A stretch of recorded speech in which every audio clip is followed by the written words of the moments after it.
do mesmo jeito, é porque é assim mesmo. Houve, inclusive, conversas, eu vou separar alguns textos aqui de conversas para também explicar. Primeiro diálogo que eu quero comentar, do dia de 27 de junho de 2025, ele se desenvolve assim.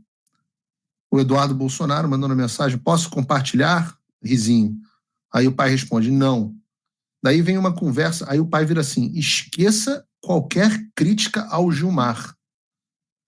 Tenho conversado com alguns do STF. Todos. Tem data aqui? Eu mesmo falei a data, né? Foi 27 de junho de 2025. Longe ainda da lei Magnitsky em cima do Alexandre. Esqueça qualquer crítica ao Gilmar. Tenho conversado com alguns do STF. Todos ou quase todos demonstram preocupação com sanções. Daqui a gente vê algumas coisas, né? A primeira é que o Gilmar é muito tigrão na frente das câmeras, mas nos bastidores, tchutchuca buscando conversa. Agora não posso escolher, não preciso esconder mais, Gilmar. Tá aí, tá aparecendo as conversas. Acho que vale Gilmar falar para o público que ele foi surpreendido pela prisão do presidente Bolsonaro, como saiu na imprensa, e que tinha pedido uma reunião com o presidente para o dia seguinte. No dia seguinte em que o Bolsonaro foi preso, ele iria encontrar Gilmar Mendes. Real. História real. As conversas agora, quem reclama, não queria que as conversas que se tornasse público, reclama com o Alexandre. Porque, na verdade, o Alexandre já sabia que essas conversas estavam acontecendo.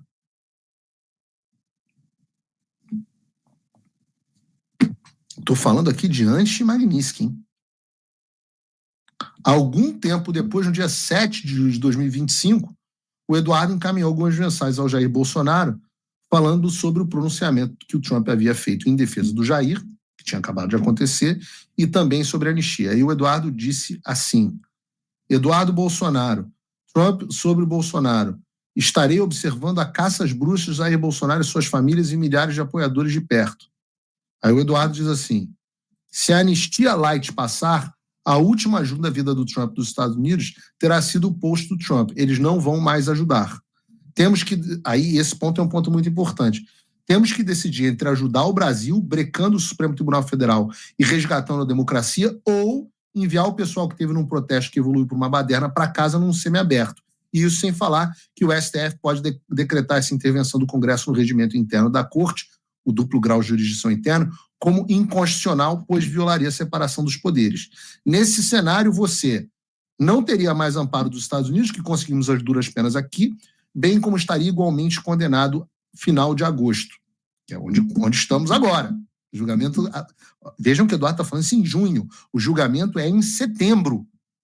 Eu acho que não vale a pena, mas te oriento a buscar o conselho com outras pessoas. Tire do cálculo o apoio dos Estados Unidos. Qual estratégia você tem para atingir esse objetivo? É simples.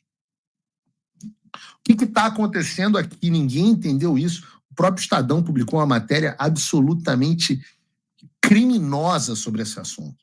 O que o Estadão publicou foi que esse diálogo mostra que o Eduardo não estava buscando anistia para todos e sim para o seu pai. Vamos aos fatos, a hora de trazer ao público a explicação sobre o que vinha acontecendo.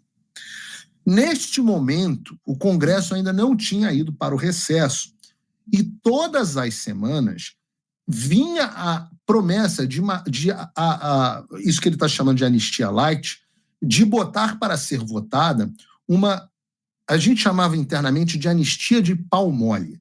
Para o governo americano era só soft amnesty, anistia soft. A gente chamava de soft também é ao mesmo tempo mole. Então a gente chamava de anistia de pau mole. O que era isso? Era uma aprovação que seria feita para progressão de regime de alguns presos no 8 de janeiro.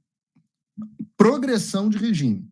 E, ao mesmo tempo, a outra coisa que seria aprovada seria o duplo grau de jurisdição. O que seria isso? O presidente Bolsonaro poder apelar a uma instância superior. A poder apelar com a instância superior é a turma do STF, onde ele perderia naquele momento de 9-2. E este acordo estava sendo considerado, para não dizer aceito, este acordo Caracu estava sendo considerado pelo presidente Bolsonaro. Então você tem aqui neste momento um presidente Bolsonaro considerando seriamente e orientando o partido nesta direção a apoiar uma anistia de pau mole, que não resolveria o problema do Brasil, não liberaria os presos, atingiria meia dúzia de pessoas com progressão de pena e, para ele, daria simplesmente a possibilidade de apelar para um tribunal que ele perderia certamente. Do outro, você tem o filho falando assim, se você fizer isso, os Estados Unidos vão parar de te apoiar, porque não é, isso para eles é a coisa mais imbecil do mundo. E você vai perder qualquer chance. Não! Nós precisamos de uma anistia ampla, geral e restrita. E isso vai resolver o problema do Brasil. A gente não pode deixar o Brasil refém de meia dúzia de pessoas que fizeram a baderna ou não, que participaram de um protesto. Porque tem os dois. Tem pessoas que participaram do protesto e tem pessoas que participaram de uma baderna. E que essas pessoas vão poder ir para o semiaberto e o Brasil vai continuar nessa desgraça. Não. Essas pessoas não deveriam estar lá. Nós precisamos salvar o país. Nós precisamos botar o país no curso. E é por isso que o Eduardo está perdendo a cabeça com o pai aqui. Porque o pai está querendo aceitar mais um acordo Caracu, que é a grande característica do presidente Bolsonaro. E a ida de Gilmar Mendes para conversar com o presidente Bolsonaro, a ida de todos esses caras para conversar com o presidente Jair Bolsonaro, é a certeza de que o presidente aceitaria um acordo Caracu. Claro, os caras passaram anos falando assim, vamos fazer um acordo Caracu que o Tarcísio convence o presidente e o presidente vai aceitar.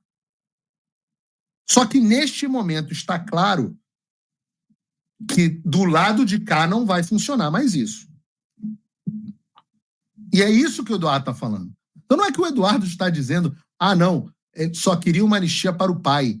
Pelo contrário, o que o Eduardo está dizendo aqui, analfabeta funcional, esqueci o nome da repórter do Estadão, diálogos mostram que o Eduardo só queria uma anistia para o pai. É o oposto, ô jumenta.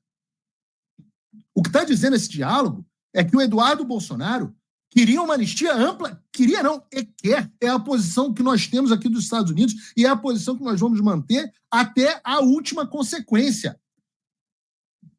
Nós queremos uma anistia ampla, geral e restrita para pacificar o país. Nós queremos, nas palavras do Eduardo Bolsonaro, nós queremos libertar o Brasil, resgatar a democracia. Não basta libertar o Jair Bolsonaro. Não basta reduzir a pena dos presos e mandar ele para o semiaberto. Não basta. Não vai bastar, porra. Entendam isso. Não adianta vir com proposta de anistia merda. A anistia é ampla, geral e restrita. Igualzinho ao que meu avô promulgou em 79.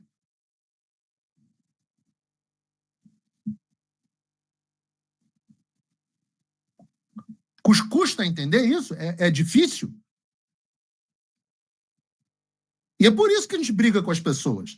É por isso que tem as tretas públicas. Porque a gente está empurrando as coisas para um lado e as pessoas estão empurrando para os outros, para o outro lado. Isso é em 7 de julho. O Trump tinha se manifestado, mas não tínhamos ainda a Lei Magnitsky. Acho que não tínhamos nem tarifa. Por isso que ele está dizendo. O Trump se manifestou a seu respeito, mas ficou por aí. E a gente estava em Washington trabalhando para que houvesse coisas mais concretas.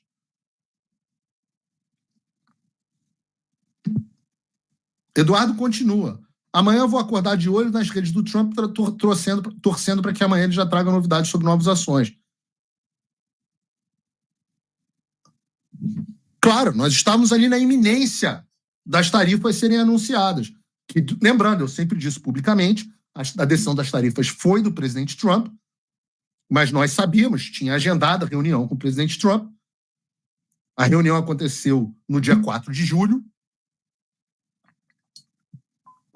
Então é normal que no dia 7 de julho, Trump foi lá, na primeira coisa, 4 de julho é feriado dos Estados Unidos, dia 7 de julho foi segunda-feira, a primeira coisa, o Trump se manifestou.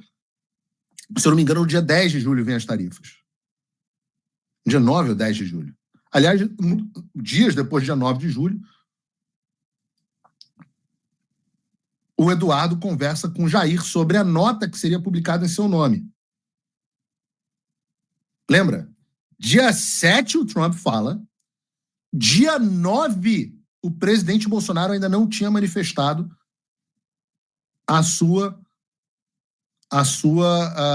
não tinha se manifestado sobre o tema.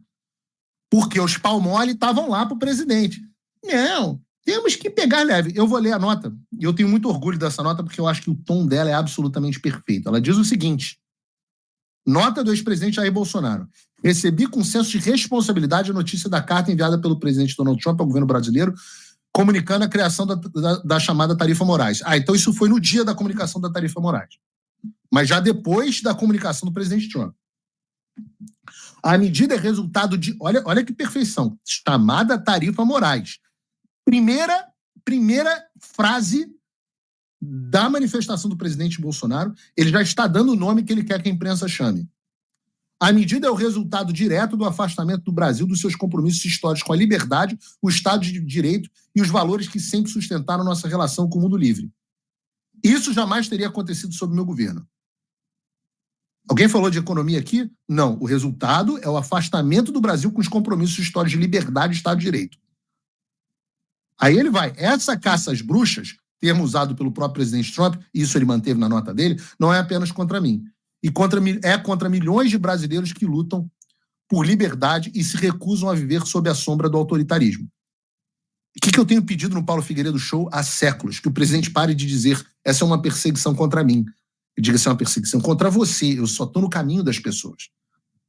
O que está em jogo é a liberdade de expressão, de imprensa, de consciência e de participação política. Ele manteve isso.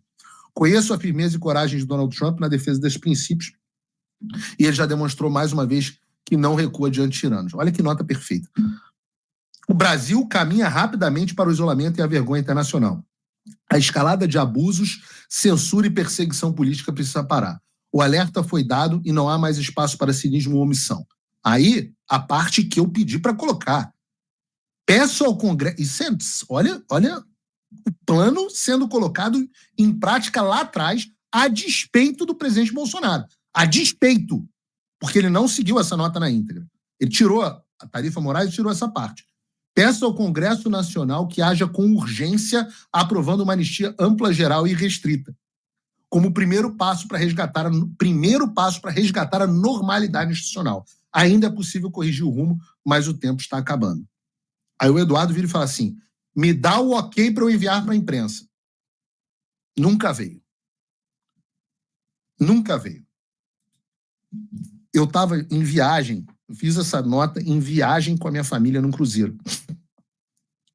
Eu estava arrancando, eu não tenho pentelho no saco, mas se eu tivesse, eu estava arrancando todos de raiva da nota não está sendo publicada e das pessoas dizendo, não, o presidente não pode falar isso, não pode falar tarifa Moraes, vai provocar o Moraes. Para vocês saberem o que eu passo. Para vocês saberem, isso aqui nunca é público. Mas muitas vezes eu tenho que sentar aqui e fazer o programa com vontade de cortar os pulsos. Com um assessoramento merda que trouxe o presidente Bolsonaro até essa situação. E um presidente que, obviamente, fragilizado, que já adora um acordo caracu, sendo assessorado pelas pessoas que nos trouxeram a essa situação. As pessoas que nos trouxeram a esta situação de merda.